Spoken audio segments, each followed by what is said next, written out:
welcome to proglangcast. This is our first vodcast. Is that what you called it? Vodcast? That's what I call it. Vodcast. Vodcast/podcast. When it's audio, it'll just be a podcast. And it is a podcast for proglangbase, which is a website that we're building to be an amazing resource for programming languages. And we're just going to begin having a chat here. This is very unpolished. We're just getting the ball rolling.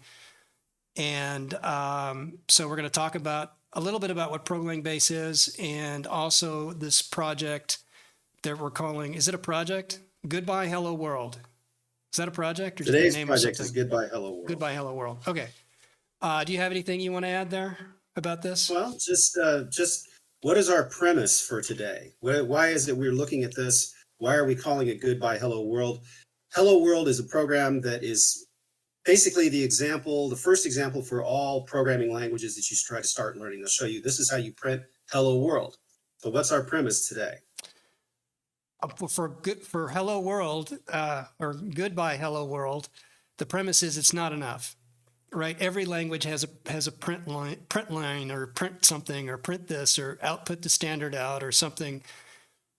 So what do you see in terms of the syntax? What do you see in terms of the semantics? What do you see in terms of the mechanics of the language from that example? Not much. So the proposition here is a little more robust, typical app that I temporarily, until we come up with a better name, Goodbye Hello World. I was thinking Goodbye World, but that seemed a little dark in it. I actually like that one, to tell you the Goodbye truth. World. But I already told you, we could switch over to Goodbye World, but it's going to be called Goodbye Hello World. But to preface a little bit, this is part of the proglangbase project. It will be a website. It's not up yet, where we're building that. A resource for as many programming languages as we can figure out. And we can write code for. Yeah. Well, I don't. Okay, maybe we'll write code for many of the languages. That's what I'm thinking. Yeah, or we'll either write code or we'll find pieces of code out there. Right. I really like the idea of the comparative aspect, where I can look at one particular problem and then I can see how that's solved in different languages and talking about what are the pros and cons of those languages. So that's the attraction for me. Exactly. So we'll go more into detail on proglangbase when it's actually available and people can look at it and it'll make sense other than just wasting our time talking about it.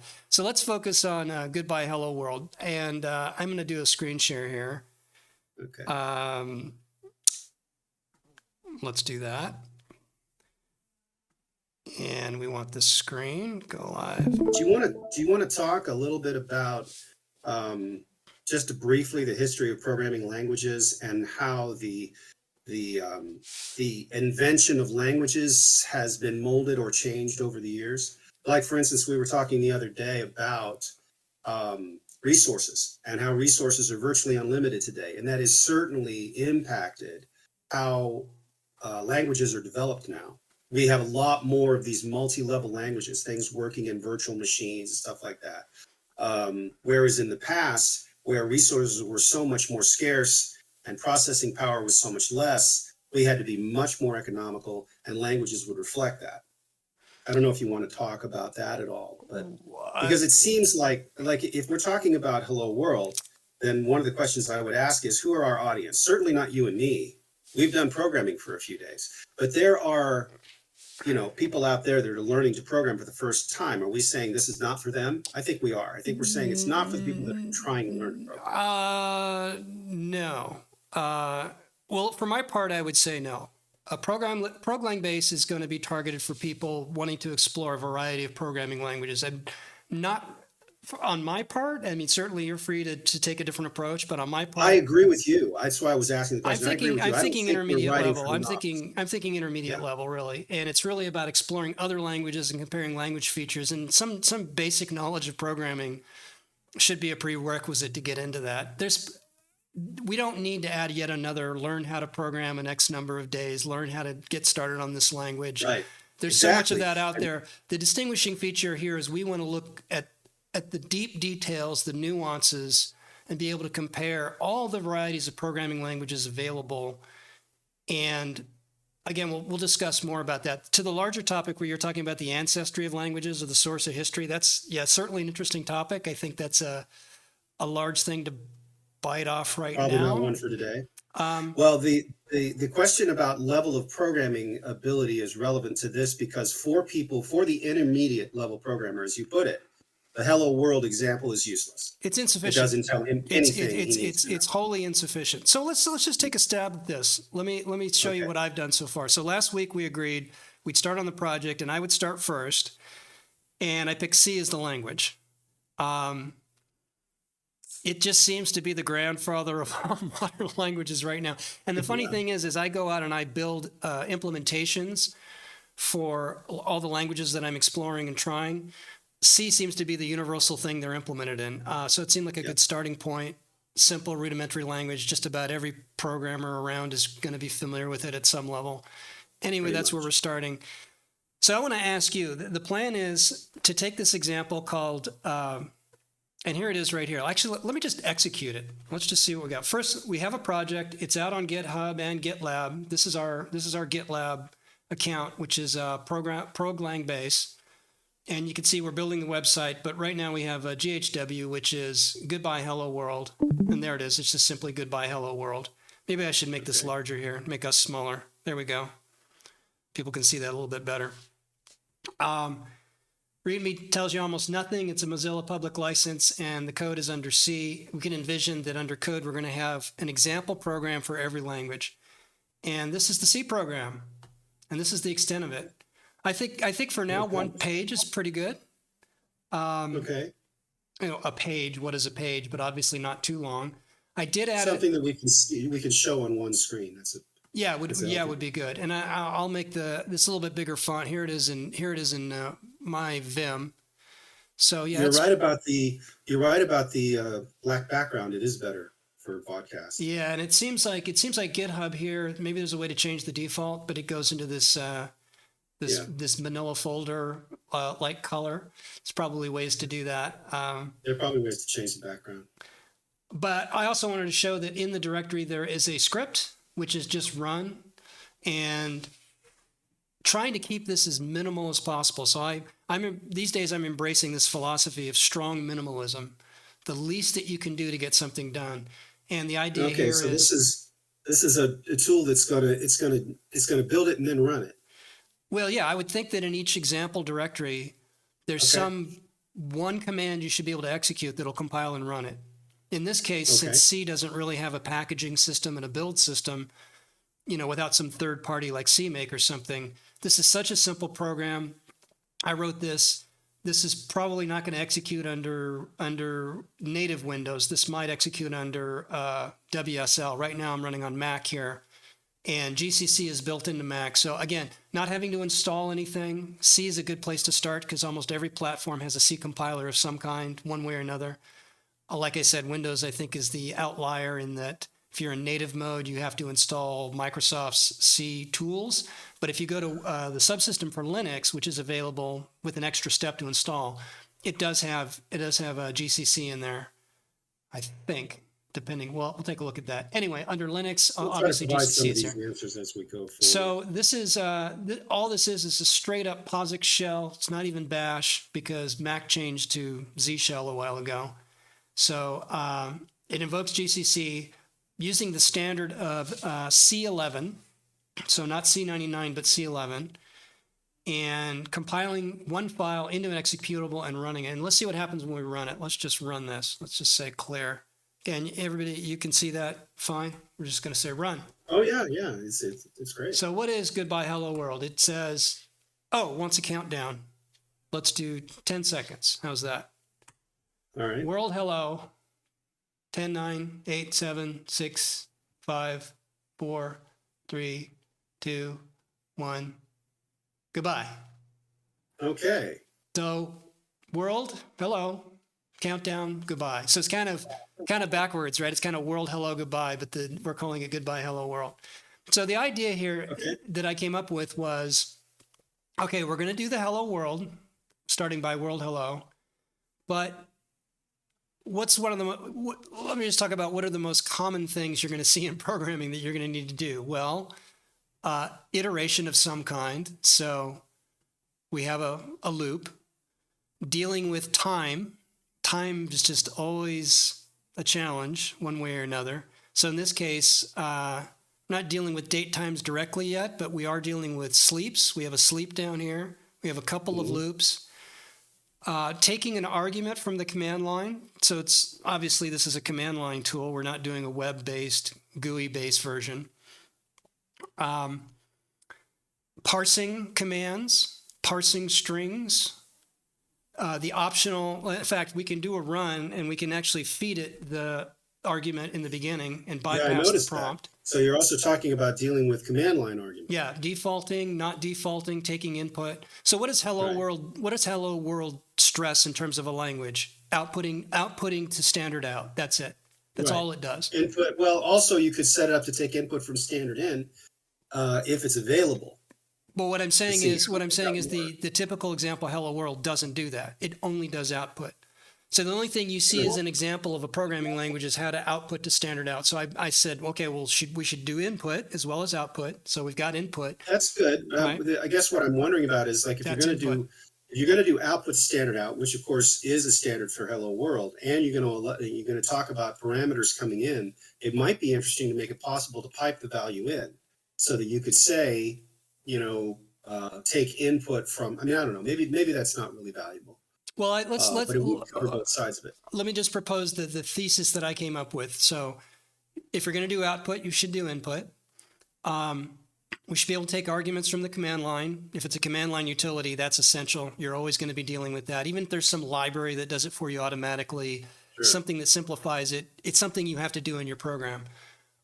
Taking in a number and converting it to a string, so you have the possibility of invalid numbers. For example, let's say blah. And it says, oh, look, invalid. Try again. What if I say -50? Also says try again. So we have some error checking. In fact, one of the most critical things in any program is handling errors, handling failures, handling bad input. So that just seemed to me like to be like an important requirement. In fact, let's put a bad argument at the command line. Right. So it's able to say whether I get it from the command line, I get it from input. I'm still gonna do check for validity, and until you give me something good, like let's say 20 seconds or let's say 5 seconds, then I'm only going to work properly. So we've got input, we've got output, we've got taking arguments from the command line, we've got parsing numbers into strings. It's a countdown, so we're going to do iteration, and we're going to introduce potentially some concurrency here. And this is going to become more a challenge, especially when we talk about C. I think it's important, even if we consider this the bottom tier for Goodbye Hello World. You and I talked about that a little bit. Potentially there may be higher tiers. Maybe we do a Goodbye Hello Internet, and then we deal with network calls or JSON parsing or that sort of thing. But we're trying to I certainly like that approach about looking at a lot of the fundamental kinds of problems that you deal with. I mean, this particular one shows you some basic work with time and iteration and data input and data output. But certainly we want to do something with a lot of it. Like you were talking about concurrency, but we're not talking about concurrency here. We've just got a single thread, right? You just single threaded in here. Because I've never seen any simple program that started with multi-threading.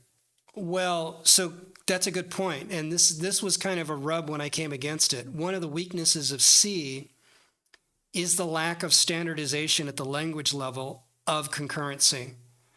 Recently, there is a feature in C11 called threads.h, which is a common header that ostensibly provides an abstraction to the operating system level threading models, but it turns out that in C11, it's considered optional. And most compilers, even today, C compilers, opt not to support threads.h. So there really is no language level standardization of concurrency.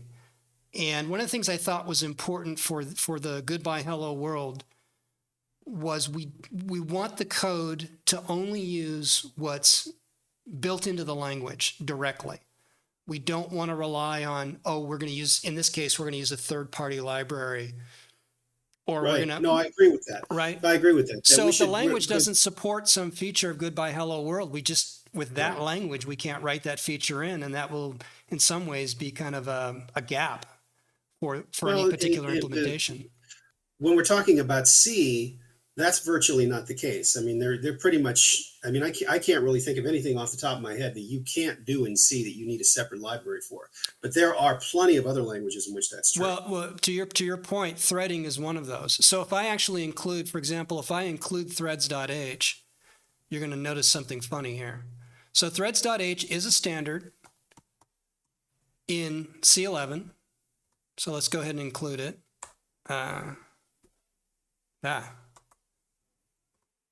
What's going on with? Oh, I did not open this in Vim. It's funny. I'm on a Mac and I have Xcode installed, and Xcode has kind of overtaken my use of C files. See, it goes to Xcode. I don't want to go to Xcode. I want to just go to Mac Vim. I'm going to override that here. Okay. So now all my C files should open in Vim. There we go. Okay. Right. I was noticing the colors weren't quite my theme. I'm like, that is not my C theme, my C color theme here. I'm going to make this font bigger. There we go. How's that? Sufficiently visible? Okay. So now if I save this and I say threads.h, now threads.h is part of the C11 standard, but it is an optional feature. If I actually try to do a run here, let's see what happens. Yeah.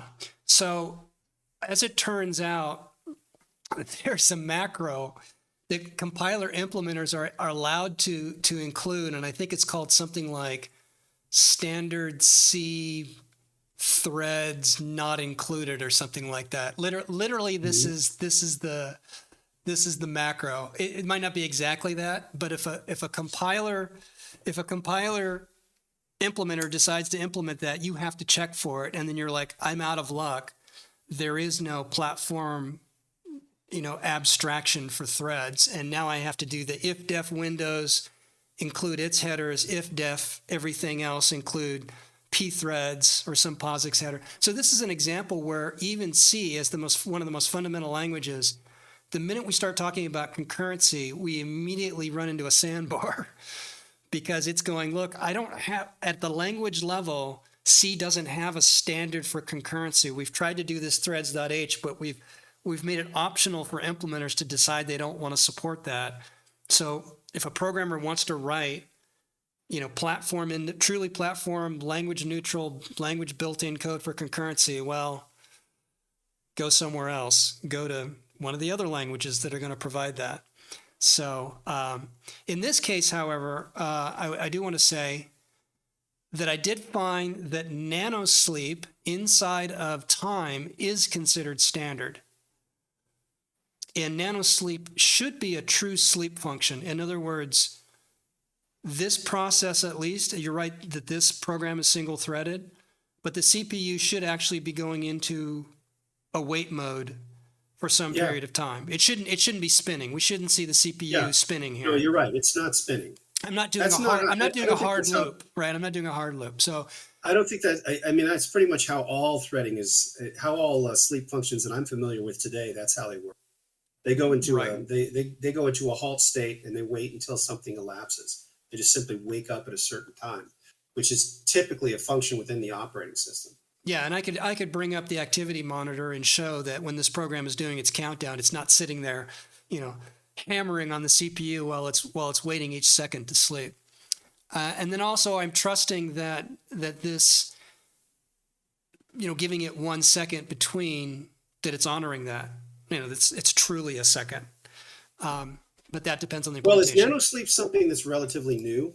It is standard in the time.h header for C11. Now, one of the things I did read online was that if you do not put in, whoops, where are we? Oh, it's just run. So cat run. I'm just going to look at run. If you do not say GNU 11, that you're not likely to get nanosleep as part of the time header. But as long as the compiler is fed this standard, In this case, since we're using GCC. Anyway, I don't mean to get into too much detail here, but I did do, Yeah, we're do a getting a little little off the research. topic We're here. getting I a mean, little off the topic. that might be,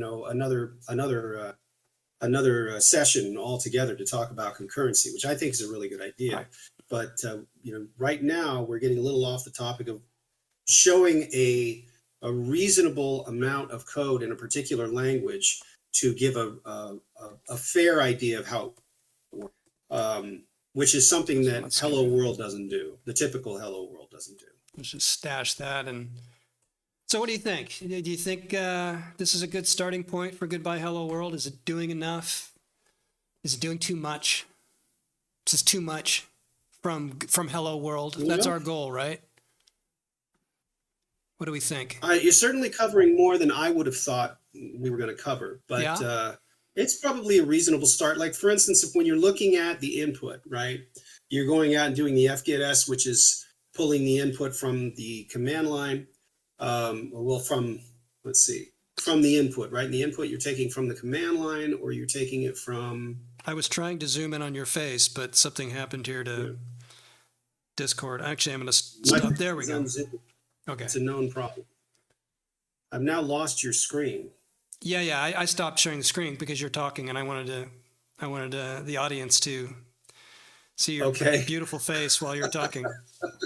Thank you. Well, I was just looking at the code, and I was looking at how you're processing the input, going through the fgetS, and then checking to make sure that they're numbers, checking to see if you've got a line feed, that kind of thing. So that's a little bit more, but we are showing some important features of string manipulation when we get into comparison, even in using the C-lexer, which you noted earlier, that so many languages are using the C-lexer.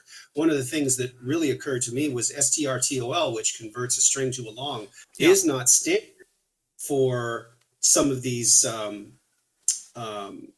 other C-lexer based languages that use like a virtual machine, like for instance, C# or Java. These use a kind of a more expanded syntax. Right.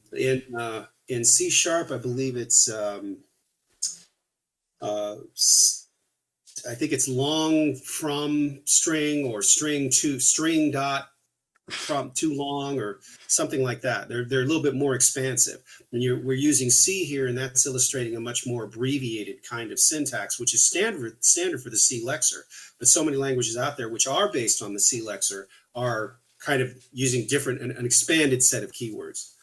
Right. That was one of that I noticed. Printf, which is I've always found this interesting in working with C, is that the printf, which has been in C from the inception of C, and it is only now in the last 10 years becoming generally more standardized in terms of providing that kind of capability. And it's been a great way to format strings forever, right from the beginning, with printf and sprintf. Those are some of the other things. I think the kind of point that I'm making is some of the stuff that we're looking at is going to be unique to the C or C++ languages. Whereas when you get further into languages that are using the C-lexer, which is, what would you say is something that predominantly defines the C-lexer? The use of braces, the operators, right? The incrementers and decrementers would be another one. The style of the for loops, which you're talking about the syntax. Yeah. What identifies the C-lexer? And that's what I would say. I'd say primarily for me, it's the use of the braces and the use of the increment and decrement operators, and what the parentheticals, the semicolons. Well, I mean, if we're going to categorize, we're going to analyze. Do we want to do a deep analysis of C? I think no. But let's save what you're saying and save what your thoughts are, because one of the plans that I'd like to execute going forward in the upcoming podcasts is to dedicate episodes to languages. So we will do a C episode, and we can discuss all of our thoughts about that. So the things you're saying are a good starting point for that as we dive into it. Okay. The question here that I have is this a good spec? Is this a good spec for this? And do we feel like reasonably good that every language we're gonna throw this at is going to be capable of doing essentially this set of requirements? Okay, so Can we standard can we input, rewrite standard this in every output, language? Yeah, can we rewrite this in iteration. every language?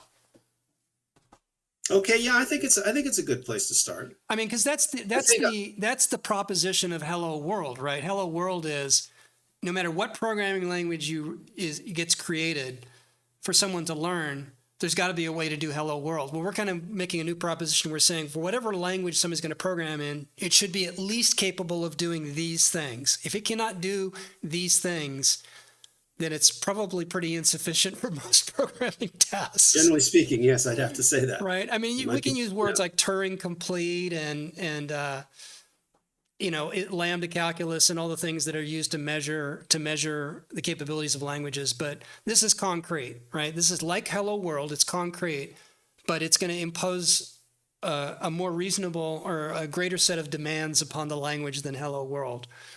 A large class of problems could be solved with this capability. One thing it does add over the traditional Hello World is where Hello World says, okay, here's how you print a simple string to output, Right. which is virtually useless as a program, right? So this one covers how do I write a console application that takes a piece of input, does a small function, and then generates an output. So from that point of view, it's a much better starting place than the typical Hello World. And there's no reason why we need to be locked into this spec. So this is a prototype. Right. As we go forward, I think we will polish essentially the spec for Goodbye Hello World as we jump from language to language. So the next question. I think, like I said, go ahead. No, go ahead, please. I was just going to say, like I said to you the other day, because I think what we talked about is we'll start with this and we'll start writing this particular piece in other languages, right, to demonstrate how they do it well or do it differently. And I was saying the other day that I would pick PHP first, okay. Mostly because I'm not a fan of PHP, and so I want to try eating my vegetables first before I get into something that I like. Little masochism for you. Well, exactly. That begs a question that came into my mind. So ostensibly a plan going forward is each week, each of us is going to write Goodbye Hello World in a different language. Mm-hmm. And I thought there was a couple approaches. Now you've already laid claim to you're going to do PHP for next week. I started with C, so I'm going to pick a language, or we pick the language for the other person.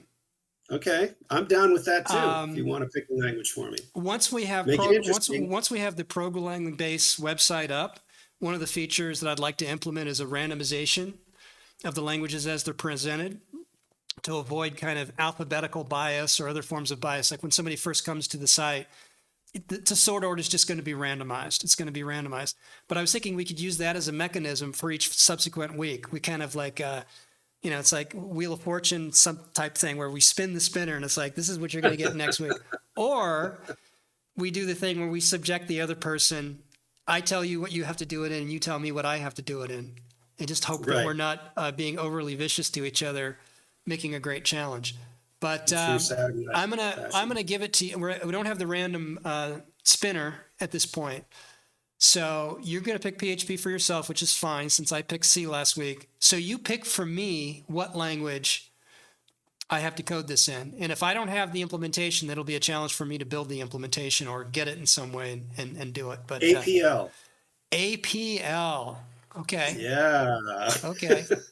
Blast from the past. It is the very first language I learned when I was 8 years old. It was APL. Yeah. And I have barely touched it since. I've actually taken a strong interest in array languages lately. I've been following the ArrayCast and Tony Hoekstra's work.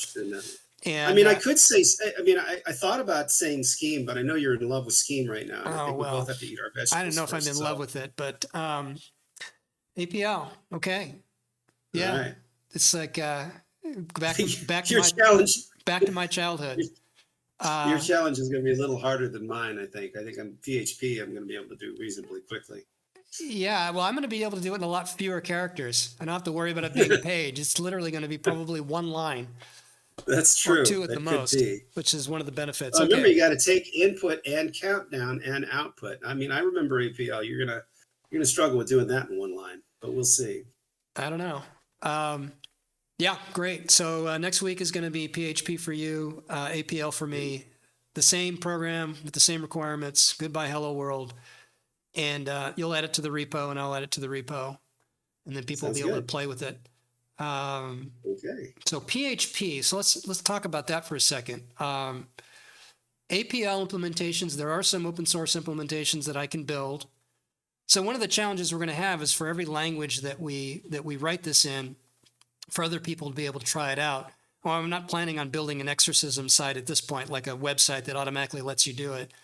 But somebody would have to have an implementation available. So definitely, we should try to write in an implementation that someone else could easily obtain. Right, open source, build it Yes. themselves, download it, install it via whatever package managers they might use. What are you going to use? What do you use for Well, PHP? I don't know yet. I mean, I'm probably going to do this in CentOS Linux. Okay. Um, Wow. or I might try doing it in WSL because I haven't tried WSL yet. That's a basic Oh, part of really? Windows 10 or Windows 11. I have to be on Windows 11 to do that. It's available in both, and Is- actually, it was available. Was it available prior to 10? I use WSL 1 on Windows. I haven't switched to 2, and okay. there is a step you have to do a special step to install it, but it's built in Right. a sense. I think it will Yeah, I'll figure it download. out. I haven't done it yet. Up until now, I mean, I don't even actually have to do that because I've been using MSys for quite a while. Oh yeah. Um, so I've got GCC available. Well, that's not going to help me for PHP, obviously.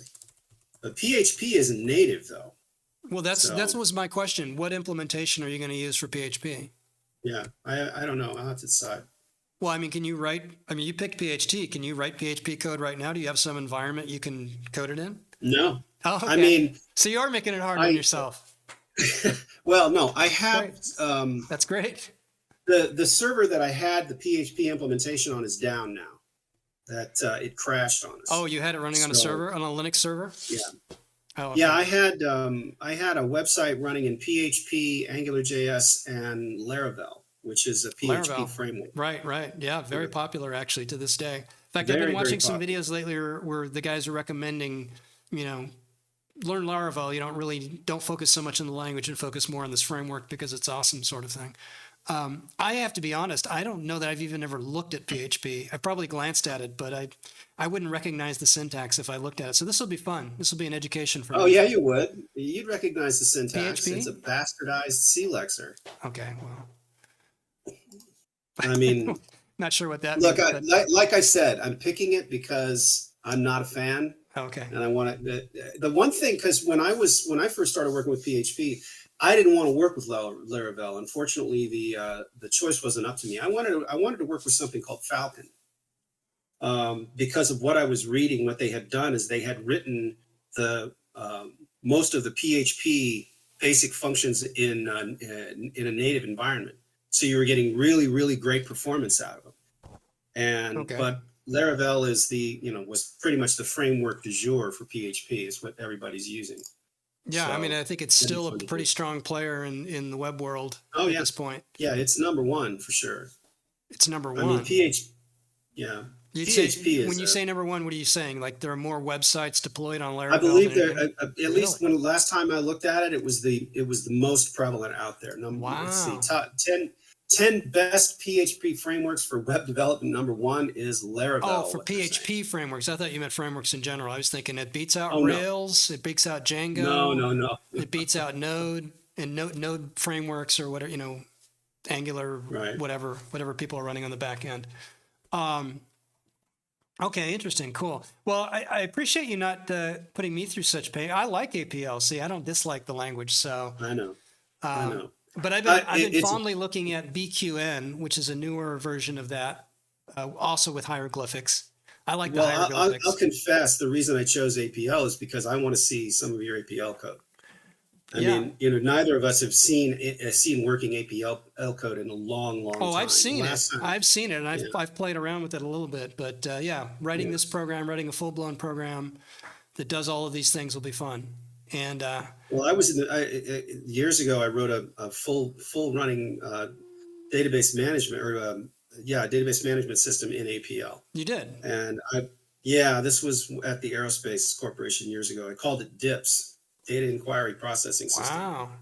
Wow. What was And that so on? I was Was that pretty, like on a, what was that on? In 5110 or 5120 or something? no. This was on the old, God, I'm really going to date us here. This is on the You old date yourself. You're not dating CDC. me. Yeah, CDC. yeah, I am. PD? Remember the CDC, the Cyber 176, No. that minute mainframe computer? That's what they had over at over Hmm. the Aerospace Corporation. No, I never worked on any. CDC doesn't exist anymore. So Yeah. Never worked on any of those machines. All right. All right. So we have a feel free to plan. edit. Feel free to edit all of this part out because I'm not editing anything. I'm I just don't want to editing talk about my own. ages. I'm editing my own tongue while I talk. Okay. So good. So I do APL, you do PHP, same spec, All right. doing the same thing. Should work the same. We'll put it in the directory. Right. And well, I'll have all the answers for you. Like, I'll pick something, I'll do it in it. You do the same thing, and then we'll talk about the implementations that we're picking. Yeah, I when think we do the that's, next. as I think about it, that's going to be one of the challenges. So lately, over the last few years, I've been doing a lot of programming language research into a variety of programming languages. Hence, the genesis of proglangbase is really going to be a website built out of literal spreadsheets of research that I've been doing and breaking down all the features of languages and their paradigms and their capabilities. And as part of that, I've obviously needed implementations to do my own coding in these languages. And I've taken the path of I want to build everything from source, ideally.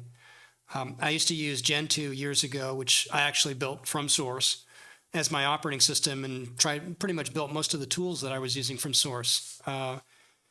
So in part of embracing languages going forward, that's kind of been my philosophy. So I ideally want to build it from source. Now, obviously, GCC comes with this bundled inside Mac OS. So in this case, yeah, I cheated a little bit. I didn't build the compiler. So there is some point at which you need to bootstrap. That's why picking C seemed like a good language because it's one of the most bootstrappable languages out there. But for APL, I'll have to find an open source implementation, build it from source, use that. I don't know if you want to take the same path with this brings up a PHP. question. This brings up a question. I know you like to operate in that environment where you can build everything from source before you get going. Yes. But the audience, assuming we're going to have an audience at some point, who wants to try these things, are they going to be really willing to go back and do that when other options are available? And so I think we might want to make it clear. Yes, if you want to bring in something that's an implementation that's already pre-compiled and you can just run it from the command line, here's how you can do that, or you can build the whole thing from scratch like this. That's a good point.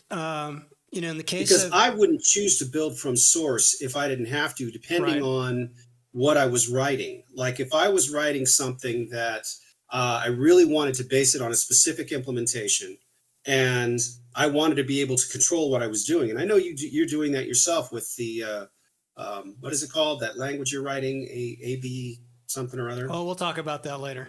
Well, anyway, so you're building a language. If you want to do that, then you're going to want to build everything yourself. But I find most of the time that for me personally, I'm perfectly happy to go out and find something that is already implemented, and then I can just start working on the problem. Well, so you're absolutely right. I'm an outlier. I'm being the weirdo, and the 99.9% of programmers are going to use a package manager to install the tool they need, or the compiler, or the interpreter that they need. So you're right. I think that's probably the right approach because the goal, I don't want to impose my prejudice of everything needs to be built from source here. But that does beg the next question is, what platforms do we support? Obviously we have the whole Linux, Mac, Windows triumvirate, I guess we could call, if we're not talking about things like Android, iOS, Raspberry Pi, and other Internet of Things, and embedded devices. Sure. Let's stick to desktop for now, I think. I would suggest we just standardize on a POSIX-like environment for now. I think we'll need to figure out the Windows divide, Windows native versus everything else. But if we stick to a POSIX-like environment, you've got that on Mac, you've got that on Linux, and you've got that on the Windows subsystem for Linux, whether one or You've two. also got Sigwin and MSys. Those provide you that style of library too. That style of environment. That's true. Do you have a preference on the Windows side of which environment? I've used MSys for years. But I'm going to go ahead and try with the WSL. I think WSL is better because in terms of installing, for example, if you're going to install PHP, not build it from source, then you're going to use the package management. It's an Ubuntu distribution that runs in there, so it'll be apt-get to do an install of PHP.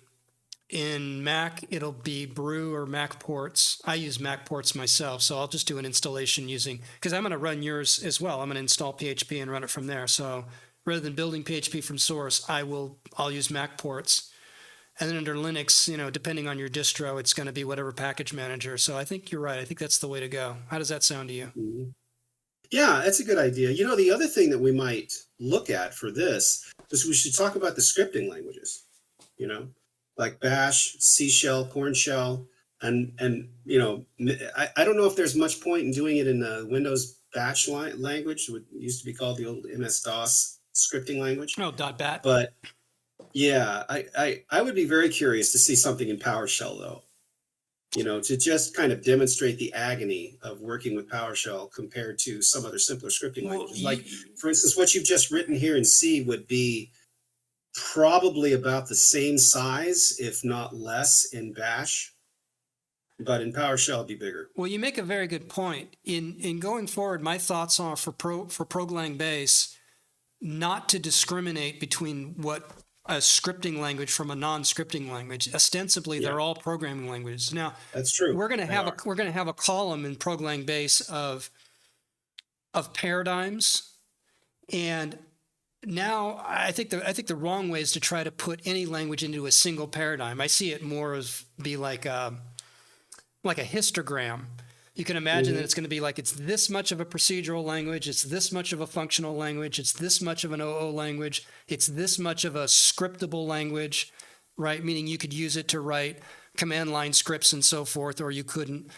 So when people look at the actual categories of languages, we'll have, through our own analysis and our own kind of conclusions, we'll be able to come up with this. So I would actually throw Bash, maybe even the Windows batch language, certainly PowerShell as amongst any of these languages, right? I mean, it's ostensibly. Yeah, I'd agree with that. It could be. In fact, I think I was almost going to throw PowerShell at you, like maybe next week, and I'd say, okay, do this in PowerShell, and you would do something mean to me, like do it in Shell, right?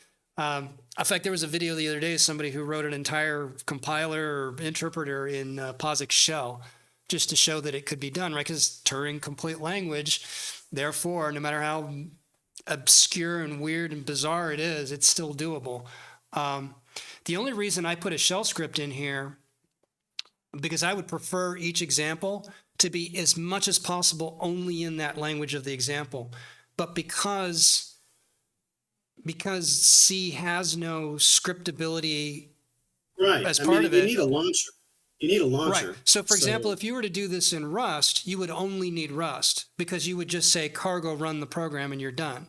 So you wouldn't need. Yes, you can't build that completely from source, like you said, because Rust is written in Rust. Well, that's a different issue, and we're not even talking about that now, right? So when we do the Rust example, which I'm probably going to throw at you at some point, just to make your life. I was thinking you probably because I can write this in Rust pretty easily, but I think it'd be better to challenge each other in languages we don't know.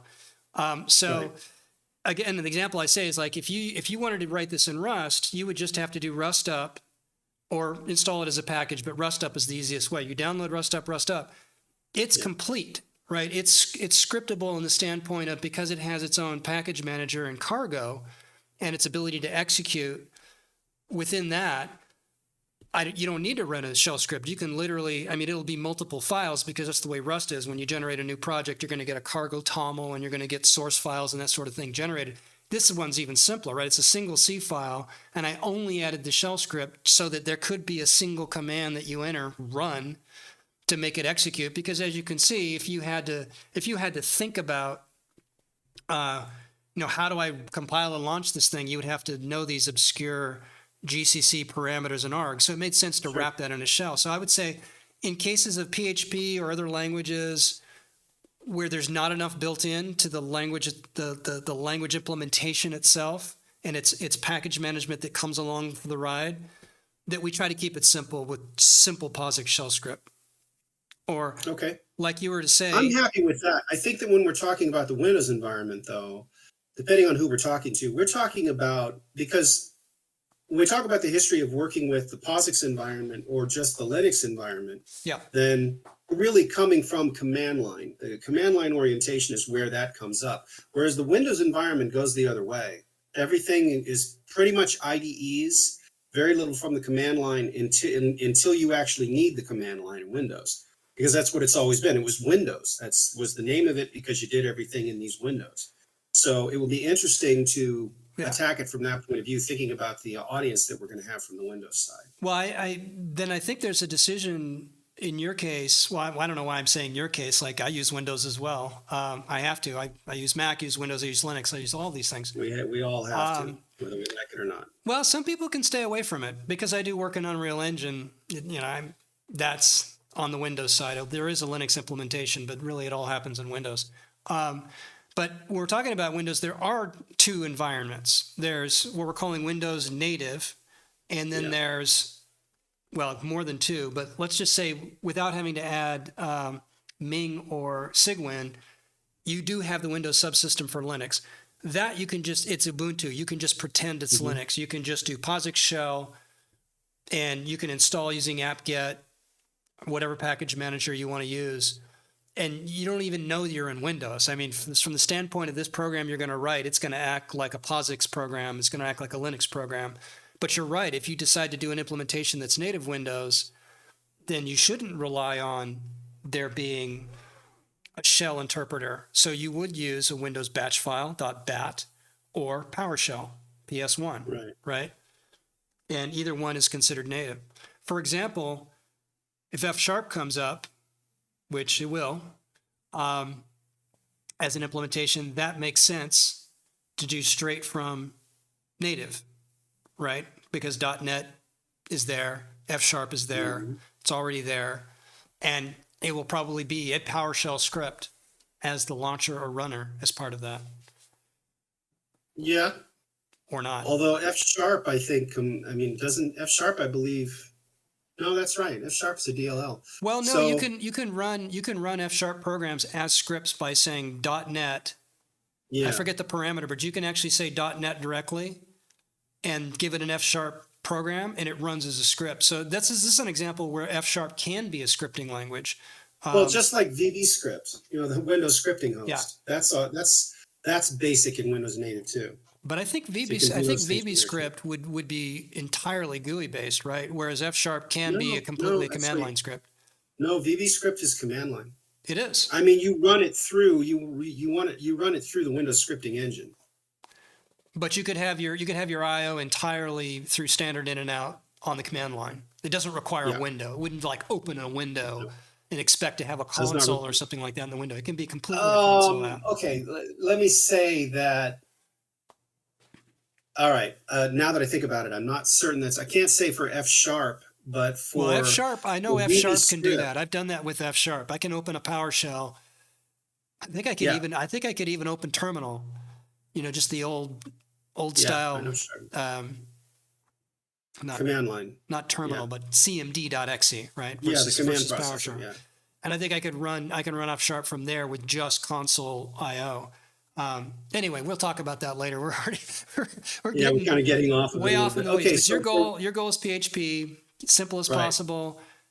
You're thinking Windows subsystem for Linux? Yeah. Okay. So you're essentially writing. It's going to be one of those. I mean, it's going to be either that. You're writing an Ubuntu version, which is fine. Yeah. And I'm going to do APL on Mac, but I'll also try to make sure that it runs under WSL as well. I think that's actually a good call.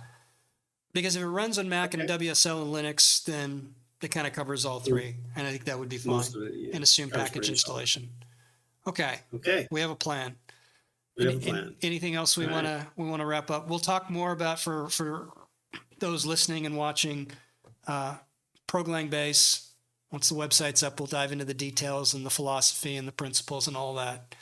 For now, we're just going to hack on. Goodbye. Hello, world. See you next time. All right. Bye-bye. Okay.